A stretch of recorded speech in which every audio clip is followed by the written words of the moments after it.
You're listening to episode 313 of The Secular Buddhist.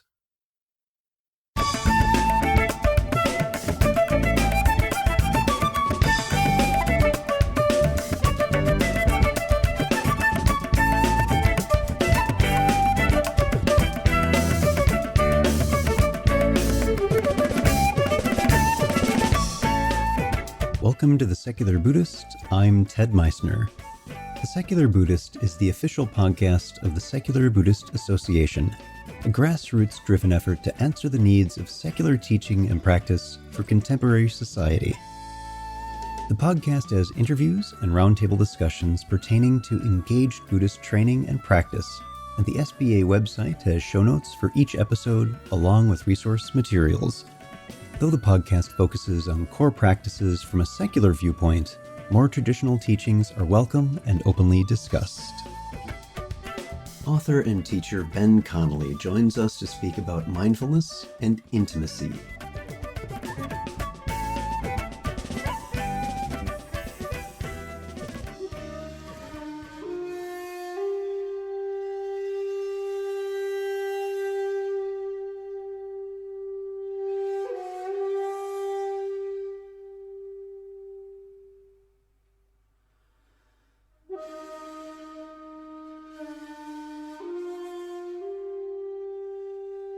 Hi, everyone.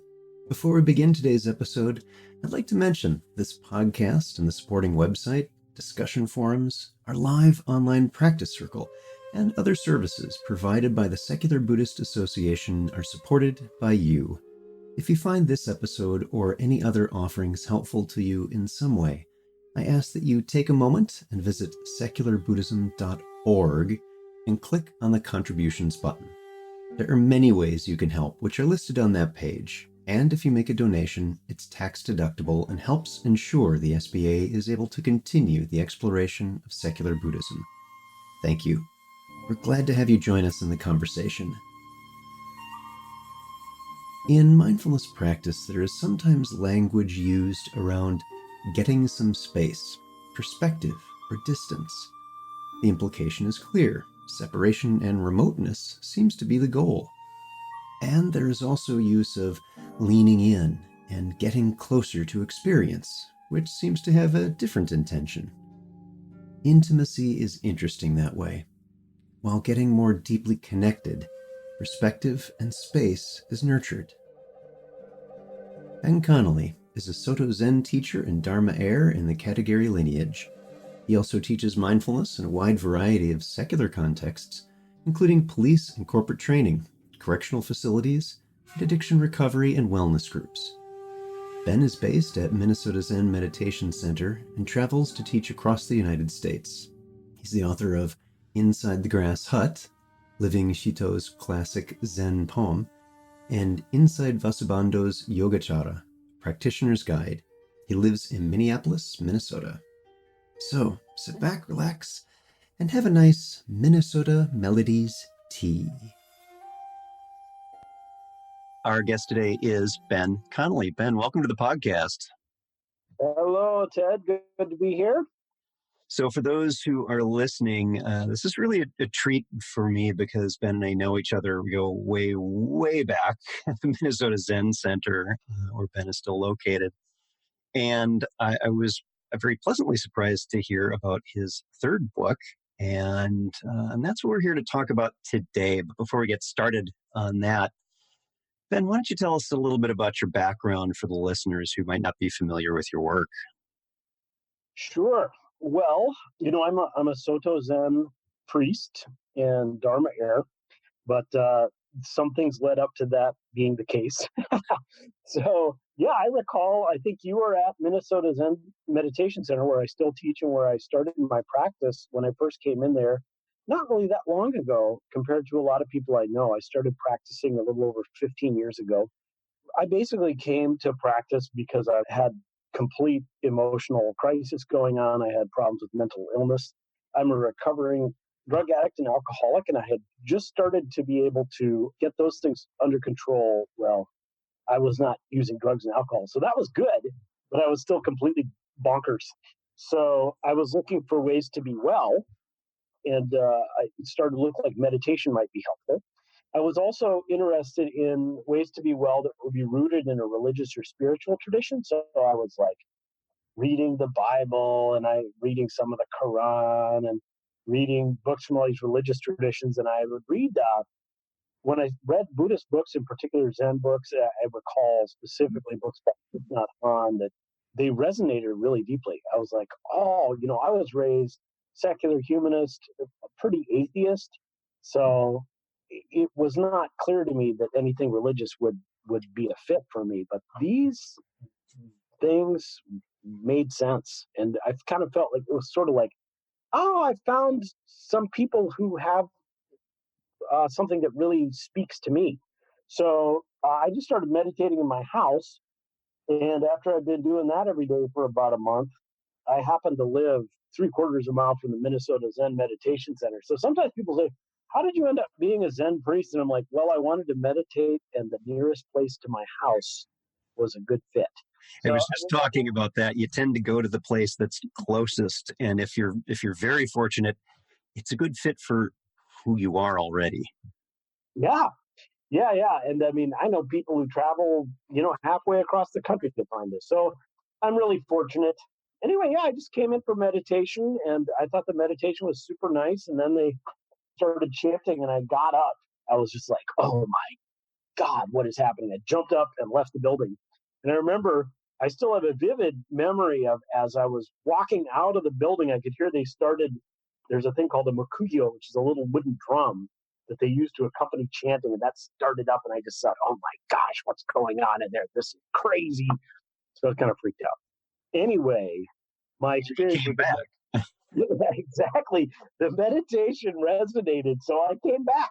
And over time, then I started going to some talks by the teacher, Tim Burkett, who became my teacher. And then I started going to some, doing some volunteering. And then I started doing some retreats. And over time, I came to really love that ritual that I thought was so bizarre at the time. And so the progression, once I entered that community, was very natural for me. There were points where I had to make major choices. I mean, to be ordained is a pretty big decision, but it was basically I was doing the things that would be required of an ordained person. So once that started, the path has been really natural. And now I get to spend a lot of my time concentrating on practice and supporting other people in practicing meditation and Buddhism. Thanks so much for sharing that background. It's an interesting story, too, about how this really spoke to you as someone who was effectively raised secular humanist, having atheist worldviews, and yet this still merged quite nicely. And there are hurdles you have with chanting and all that, and that happens. I'm sure many of the listeners, particularly to this podcast. Yeah. But yeah, I get that. I was going to say people respond ritual. Everyone has rituals in their lives, whether they know it or not. And it's amazing how culturally particular and microculturally particular those are to people and how reactive we can be if we lose the ones we're used to or when we encounter ones we're not. It's powerful. So your latest book focuses on intimacy. And I'm curious about why you wanted to write about that particular topic. What did that mean to you? What was the draw? Yeah. So this is funny because the book's called Mindfulness and Intimacy. And I did a radio interview yesterday, and the guy there almost never mentioned intimacy. He was like mindfulness because he didn't know anything about mindfulness. Yeah. But you know a lot about mindfulness, so you're like, oh, the intimacy side. So it's just a interesting contrast between the 2 days. But anyway, the reason I really wanted to focus on intimacy is that I'm using intimacy in, I guess, a somewhat unconventional way. The word basically means closeness or connection or familiarity. And here I'm using it to represent basically how things are.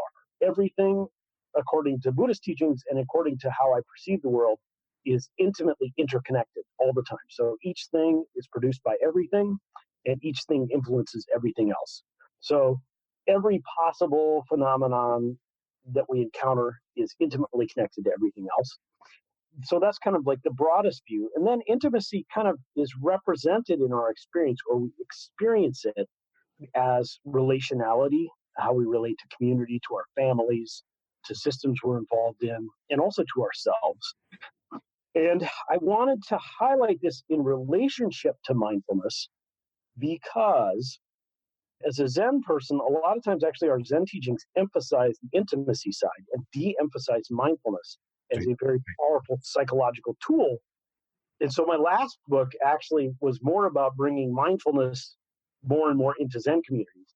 This one is about making sure that the mindfulness movement that we have in the United States does not become something that is about sort of, you might get this idea that it's just, oh, you read a magazine, it'll tell you how to meditate. You should do this in the morning by yourself for 10 minutes, and that's great. Yep. And that's just never how it was supposed to be. I mean, I'm holding up community, interrelationality, and also, in particular, the fact that I want to be explicit about this.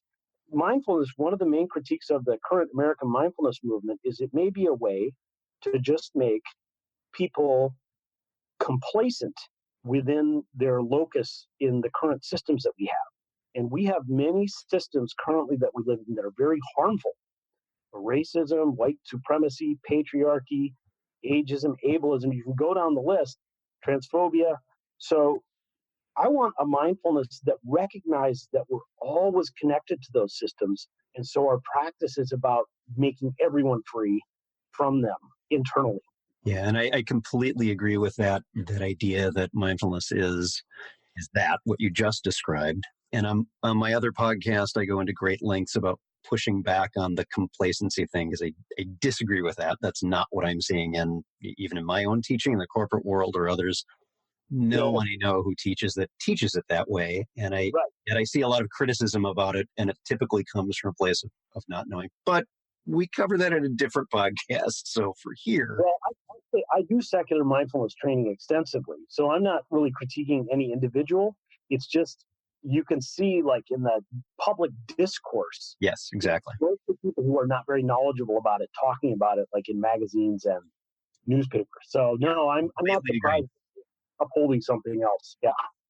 Yeah, it is so fascinating that one of the criticisms many of us in the mindfulness communities have pushed back against, for example, Time magazine, that they would have these cover stories. They've had 2 cover stories on mindfulness, and both featured young, white, blonde women. And then very recently, just this past week, I was going through the checkout line at the grocery store, and there was another Time thing on wellness. And yet again, there was another young white person. And the diversity aspect in particular is one of the challenges that it's very appropriate to push back on. That is something needs to be shifted. And I agree with you, Ben. One of the many ways in which we need to actively combat that, not just pay lip service to it, but actively combat that, is through honoring diversity, through that mutual support. And that requires an awareness of the intimacy of what that's like. Yes. Mm-hmm. Yep. That rings true to me. So you also talk a bit about something that you brought up in our initial conversations about this interview is the integration of healing. And I wonder if you might speak to that a little bit.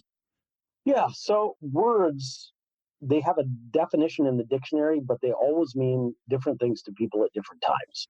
But I would say I understand mindfulness and all Buddhist practice to be fundamentally, it's reasonable to say they're about healing.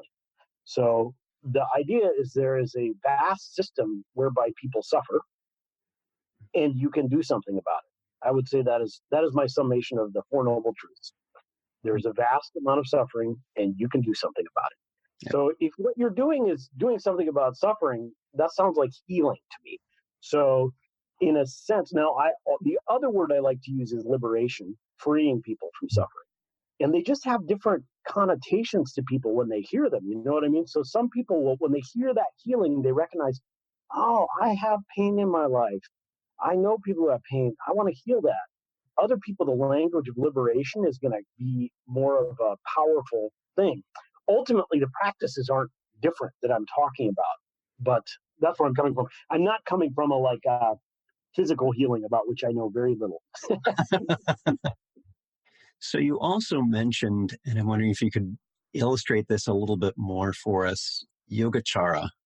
and altruistic psychology. That you described this book as is integrating personal and social healing as a secular exposition of Yogacara Buddhism's altruistic psychology. Can you speak a little bit about that? Yeah. So Yogacara is a school of Buddhism that was really active around the middle of the first millennium in India, and then became extremely influential in Tibetan and East Asian Buddhisms. It changed a lot actually from its original formulation. If you want to get technical, I really value the original formulation or the early ones, especially those of a teacher named Vasubandhu. But basically, this movement was an attempt to integrate the psychological healing properties and the psychological insight of early Buddhist thought with the non dual radical emphasis on intimacy and interdependence of the Mahayana schools. So basically, if you look at these old texts, you'll see the two Mahayana and Theravada people kind of arguing. And Vasubandhu and other Yogacharans wanted to develop a system that showed that both ways were helpful and they were actually way more effective if they were used in concert. And so mindfulness is like the principal tool held up by Vasubandhu, mindfulness of emotional states in the body in particular, as the way to overcome habits of afflictive emotion. And then non dual meditation and awareness of interdependence is the main tool for overcoming what he calls the barrier of delusion. Delusion principally being not aware of connection. So, this is also a practical guide. In the book, you have exercises and meditations in it. I'm curious, what are some that you've included in the book that have been helpful to you in your own practice? Oh, wow. That's really funny. Put me on the spot. I do, going back to what I was just saying, I'm really upholding a lot mindfulness of emotional states. You could describe this various ways. So if you're the kind of person who's like really has studied the four foundations of mindfulness sutra, I'm qualifying things like desire, aversion, dullness, torpor, energy, tranquility. I'm qualifying all those under the broad category of emotion. Some people would say, "Oh no, emotion means something else." Back to my previous comment that words mean different things to Right. different people. But anyway, mindfulness of just being more and more aware in any given moment and in more and more subtle ways to what is the emotional or affective aspect of your experience. And this is really interesting because cultivating it in meditation is kind of hard in some ways because emotions they don't exist in a physical environment. So right now, a lot of people practicing meditation. There's a lot of language about locating emotions in the body, which is very helpful, and I talk about and I do, and that's been really good. But you can actually go beyond that, and the emotions exist whether the bodily sensation is there or not. I haven't done this research. Someone can contradict me. I believe if people have if they're numb throughout their body, it's not like they cease having emotion. So emotions somewhere are there. They're influencing us, and they're easy to ignore, but they're also something we can be more and more sensitive to. And the number of ways that this has been healing for me is really long. And I can also really geek out on the technical reasons why I think this is one of the key practices presented by the Buddha. And then on the other hand, objectless meditation, I just love that. I'm a Zen guy to just sit and like, I'm not trying to do anything. Oh, I am trying to do anything, but I'm not trying to not do anything. Objectless meditation is weird because we jump into the paradox of our lives just by letting go and being as aware as we can. And I'd have to dig in a little more further to give better instructions on that. But those are my two main modes of practice. So, Ben, what are you hoping that people get out of this book in particular? What's your aspirations for it? Well, I hope people do find some liberation and healing. I think I'd like to see people find ways that they can let go of the habits of mind that just cause them pain and suffering. That's sort of the top level, of course. And then, I would hope this opens people up. So if they've had some exposure to mindfulness practice, they can learn that they can extend that into more and more aspects of their lives and do that relationally. So recognize that you can use your mindfulness to be more aware of how your mind is making you appear to be disconnected and how you can work with your mind so you realize your connection. And then finally, I'll say, I hope what this happens is it opens people's hearts so that their actions are transformed by an awareness of their connection to both all that is wonderful and amazing in the world, but also all the harms that are here. So I believe we can use these practices so we're freed to transform systems of harm within ourselves and other people, but not have to be doing it like we're carrying around some weight. We can realize we're free to do that. And that's what's awesome. That's what I really hope. Well, for those who are interested, we'll have a link to the book, Mindfulness and Intimacy, on the web page, as well as one or two other links. Our guest today, Ben Connelly. Ben, good seeing you again. Thanks for being here. It's so wonderful to be with you. I remember you gave a Dharma talk at the Zen Center when I was very new, and you made me laugh so hard that one of the senior priests looked at me really funny.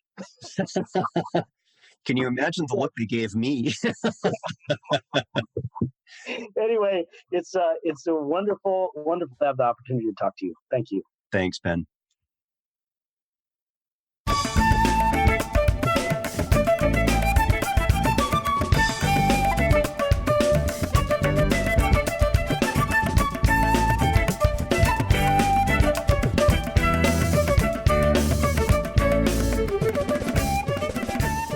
Thanks for listening. If you'd like to hear more about something you've heard in today's podcast, please come visit the SBA website at secularbuddhism.org, and you'll find an entire webpage devoted to this and every episode. Discussion about this episode can be found on the episode page itself, along with show notes. Sound editing, mixing, and mastering provided by the generosity of Anthony Dominello of StructureFromSound.com. The music for The Secular Buddhist is used by permission from John Kaizen Neptune's CD, Steps in Time. Additional music is provided courtesy of Monty Levinson of Taihei Shakuhachi and Rodrigo Rodriguez. Their websites are linked on the SBA site on the About Podcast Music page. Until next time, remember, every moment you have a choice. Make it the best you can. See you next time on The Secular Buddhist.